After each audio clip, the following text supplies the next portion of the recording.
بسم اللہ الرحمن الرحیم۔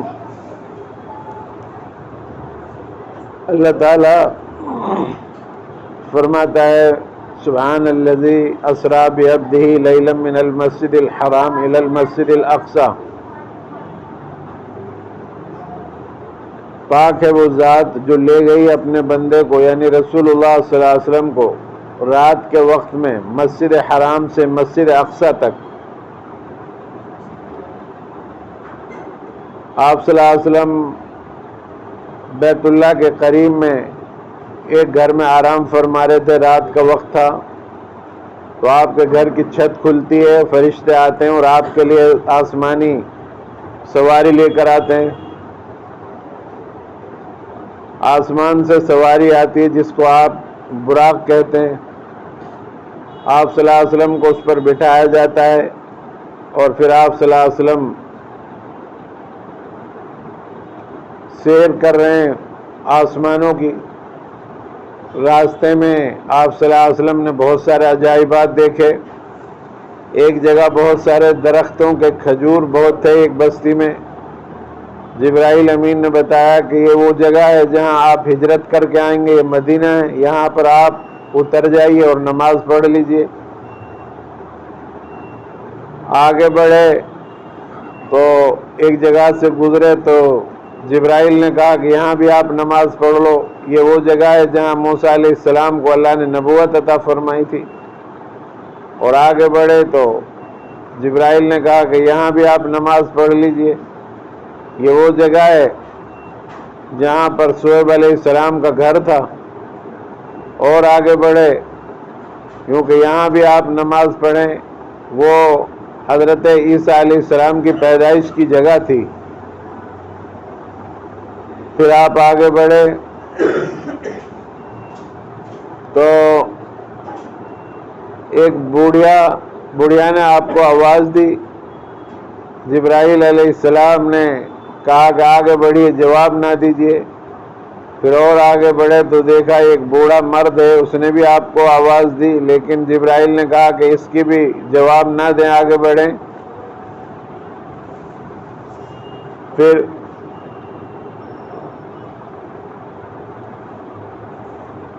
جو ہے آپ صلی اللہ علیہ وسلم کو بتایا جبرائیل امین نے کہ یہ بوڑھی عورت جو تھی جس نے آپ کو بلایا، آواز دی، یہ دنیا تھی، یہ آپ کو اپنی طرف مائل کرنا چاہ رہی تھی۔ یہ بوڑھا جو آدمی آپ کو آواز دیا یہ شیطان تھا، یہ بھی آپ کو اپنی طرف مائل کرنا چاہتا تھا۔ اور پھر ایک جماعت بیٹھی ہوئی تھی، اس نے آپ کو اس طرح سے سلام کیا، السلام علیکم یا اول، السلام علیکم یا حاشر۔ تو جبرائیل امین نے بتایا کہ اس جماعت کا جواب دو، یہ آپ کے جد امجد ابراہیم اور حضرت موسیٰ اور حضرت عیسیٰ علیہ السلام ہیں۔ پھر آپ صلی اللہ علیہ وسلم نے دیکھا کہ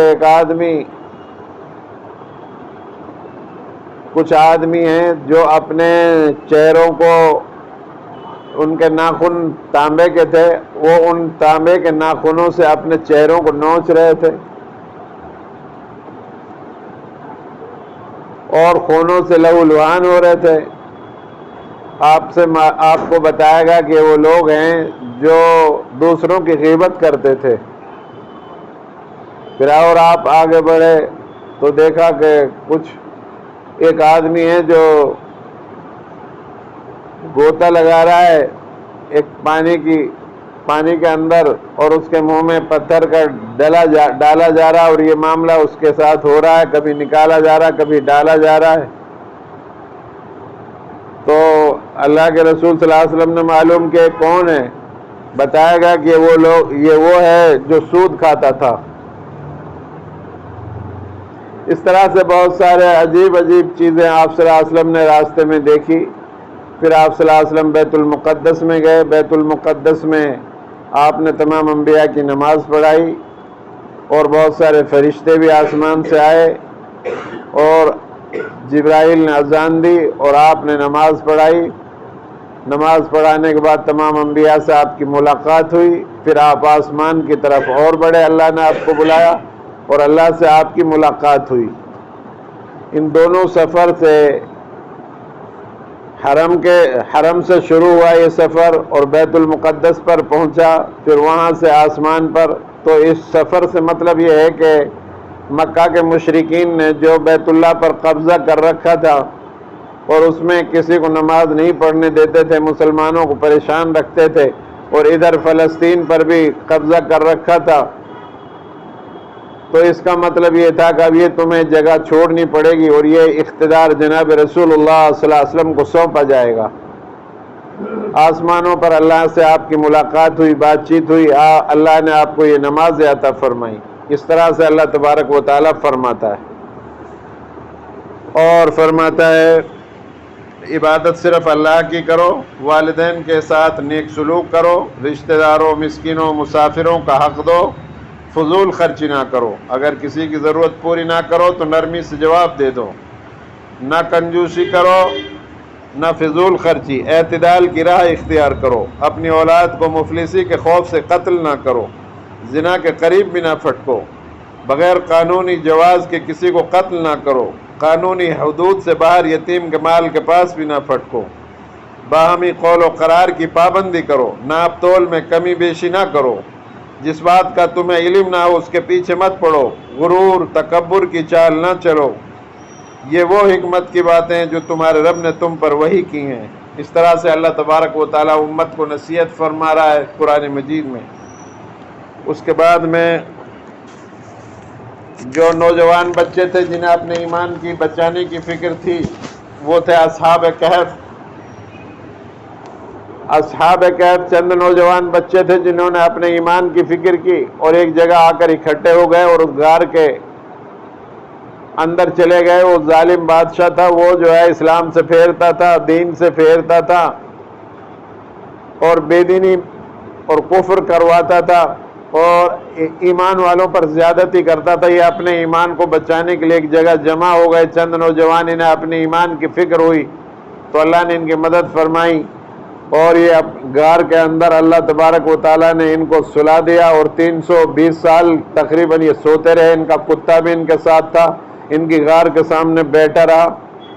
جو کوئی باہر سے آتا دیکھتا تو ڈر جاتا کہ یہ کتا ہے، یہاں پر جانا مناسب نہیں، کتے سے ڈر جاتا۔ اتنا رعب اللہ نے اس کتے کے اوپر اور غار کے اوپر ڈالا، اور ان ایمان والوں کو اپنے ایمان کی فکر ہوئی، اللہ نے ان کی مدد فرمائی۔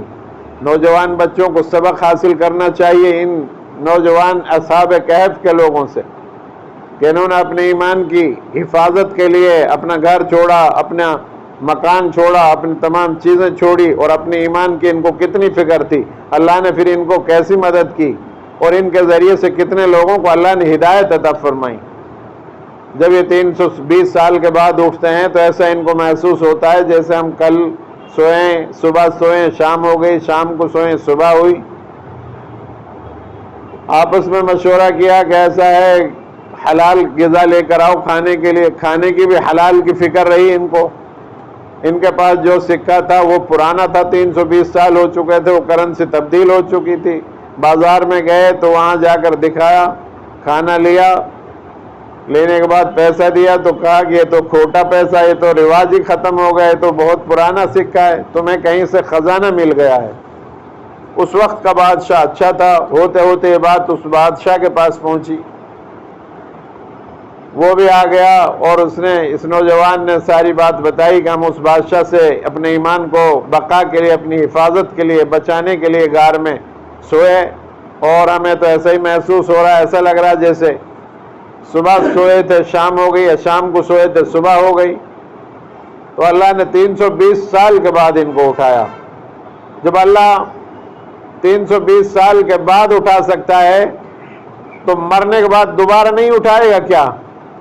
یہ اس ملک میں اس وقت چرچا چل رہی تھی کہ مرنے کے بعد دوبارہ کیسے اٹھائے گا۔ تو اللہ نے ان نوجوان بچوں کو ہدایت کا ذریعہ بنایا لوگوں کے، اور لوگوں کے لیے ہدایت کا ذریعہ بنے، اور لوگوں نے کہا کہ جب یہ 320 سال بعد اٹھ سکتے ہیں تو اللہ تبارک و تعالیٰ مرنے کے بعد ضرور اٹھائے گا۔